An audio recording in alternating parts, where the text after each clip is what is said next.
puso, sa dibdib mo'y buhay. Lupang hinirang, duyan ka ng magiting, sa manlulupig,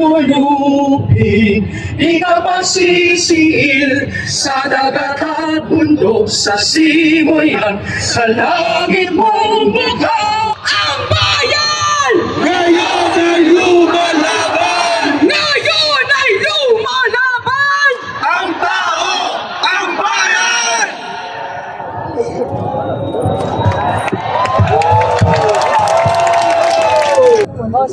Diyos ng katarungan at kalayaan, ligaligin mo po ang mga kurakot. Silang walang takot na nagkakamal ng yaman. Gambalain sila, huwag bigyan ng kapanatagan sa tuwinang gumagawa sila ng paraan upang makalusot. Huwag mo po silang bigyan ng bayan at banayad na araw sa tuwinang abala sila sa gawaing panunuhol. Iparanas sa kanila ang pait ng kabiguan. Ngayon ay lumalaban! Ang tao! Ang bayan! Isang napakaganda at malamang umaga sa ating lahat na nandito sa lugar! Welcome sa ating National Day of Action Against Corruption. Grabe. Sagradong bahagi kasi na ating karapatan, yung pagtitig natin. Yes, yung pagpunta natin dito sa Luneta, no? Isang essential na part ng demokrasya. Yes! So, At in fact, hindi kailangan ng permit para tumindig at magtipon-tipon ngayon. oo, tama yan dahil nasa Section 4, Article 3 ng ating konstitusyon. Ang mga rally tulad dito ay At 80 taon naman ang nakalipas mula na makawala tayo sa kamay ng mga Hapon. Ngunit, hanggang ngayon, patuloy pa din tayo nakakulong. Mahirap at naghihikahos. Hindi dahil sa kamay ng banyaga, kundi dahil sa korupsyon ng mga madarambong na kapwa natin Pilipino. Ang ninanakaw nyo ay hindi lang kaban ng bayan, kundi mga munting pangarap ng mga kabataan. Ako, bilang isang Pinoy, ay magsisilbing boses ng higit 100 milyong mga kababayan. Dahil mamamatay na sila sa pagiging bulag, bibe, bigay sa karasan na ginagawa ng bansa natin. Bangon, kabataan! Tayo ang sagot na nakasaad sa kasaysayan. Bangon, kabataan! Iparamdam nyo ang tunay na nagmamahal na mga nasa laylayan. Bangon, kabataan! Ikaw ang magliligtas sa nalulunod nating bayan!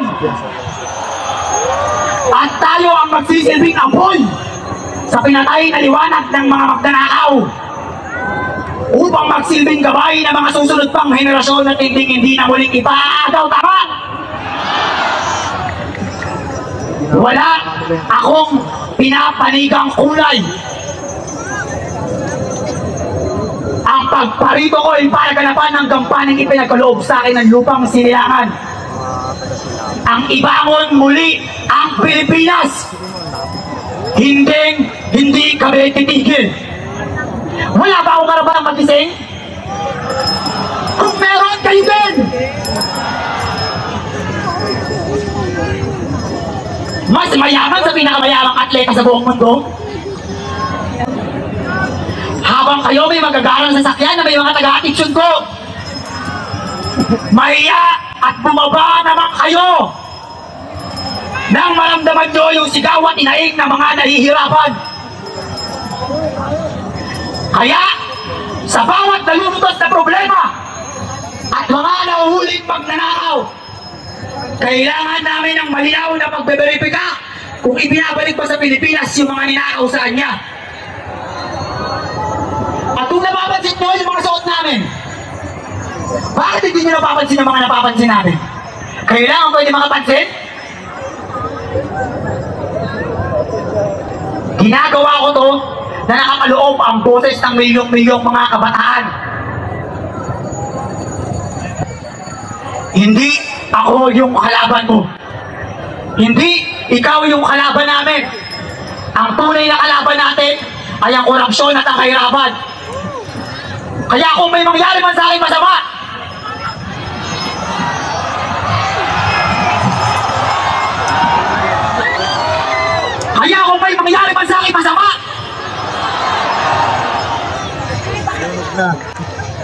ang pakikiramay nyo ay pagpapatuloy ng kalayaan ng Pilipinas sa korupsyon.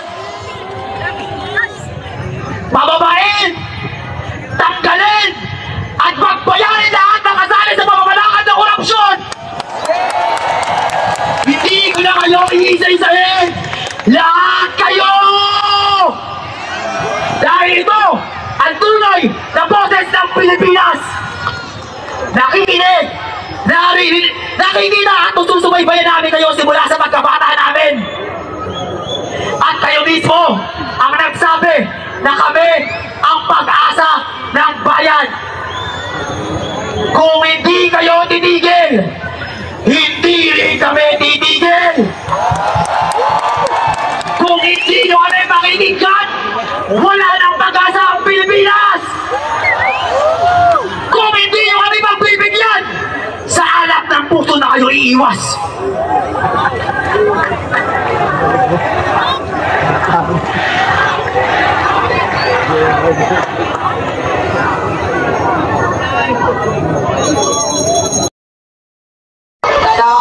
Lalaban pa tayo! Para sa lahat ng galit sa korupsyon at handang lumaban upang baguhin ang bulok na sistema. Ilang minuto na lang po, tayo ay nagmamarcha patungo sa punan ng korupsyon.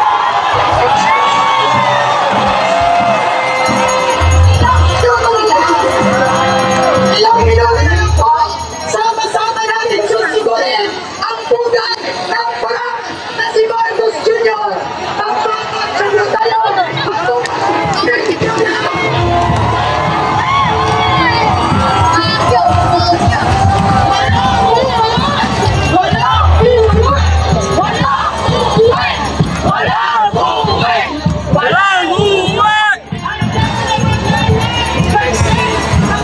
Guys, hain muna tayo. Doon tayo, lipat tayo sa Minjola, no?